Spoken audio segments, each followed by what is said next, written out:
eu sempre digo para as pessoas, quem me acompanha, eu fiz até um fio no Twitter exatamente sobre essa questão do golpe, né? Porque o governo, no site do governo brasileiro está lá que em 2016 houve um golpe de Estado, a imprensa foi para cima e tal, e eu fiz um fio no Twitter explicando por que foi golpe. É impossível alguém acreditar que o Brasil, que a Dilma caiu porque a economia passou a afundar em 2014, porque aumentou os gastos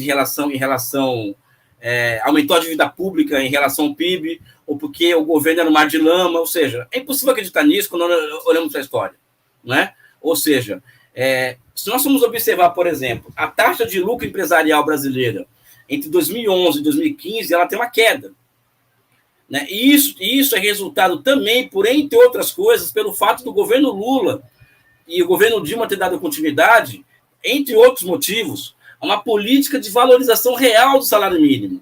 O salário mínimo durante o governo Lula e Dilma aumentou 70%. E é evidente que isso afeta diretamente a taxa de lucro empresarial, né? E o Brasil alcançou pleno emprego, ou seja, quase uma taxa de emprego de 4,5% de desemprego, de 4,5% a 5%, que colocou a classe trabalhadora numa ofensiva contra o capital. Então, em 2013, foi um ano, por exemplo, que houve mais greves na história do Brasil. E foi um ano em que os trabalhadores ganharam quase todas as negociações com os patrões. Então, chegou-se a um ponto, já em 2013, em 2014, em que rola. E a Dilma também ela foi para cima do sistema financeiro, ou seja, o governo dela foi caracterizado por ela ter tido uma batalha inglória contra o sistema financeiro. Ela foi na televisão falar, em cadeia de rádio e televisão, que era uma absurda taxa de juros praticada no Brasil. Né? Ela falou ela falou isso abertamente na televisão. E nós sabemos, por exemplo, que hoje o poder político é exercido pelo capital financeiro no país, né, que é quem controla o Banco Central. Por isso essa luta que o Lula tem hoje contra o Banco Central independente, que pode inclusive estar servindo como um fator de desestabilização do seu governo, pode falar isso mais adiante. Mas o fato é que, a partir de 2013, a burguesia brasileira alcança unidade, estratégia e tática para acabar com isso. Ou seja, acabar com isso demandaria o quê? A remoção perderam a eleição em 2014, a remoção de Dilma Rousseff do governo brasileiro a partir daquele processo que começa em 2015. Né? Tanto é que, após o golpe de 2016, o que acontece no Brasil? Acontece no Brasil uma verdadeira mudança de regime de acumulação. O que é regime de acumulação? É uma forma de funcionamento da economia.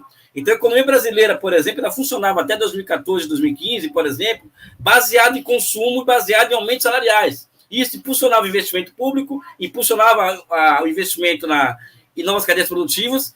E a partir de 2016, a economia brasileira ela passa a funcionar baseada em quê? Na superexploração do trabalho. Por quê? Porque os empresários eles passaram a criar desemprego artificial a partir de 2014, ou seja, greve de investimento. E esse desemprego artificial ele abre condições tanto para a queda do governo quanto para a implementação de uma reforma trabalhista que levou o fim dos direitos trabalhistas. Tanto é que hoje a participação dos salários em relação ao PIB é o menor da história do Brasil.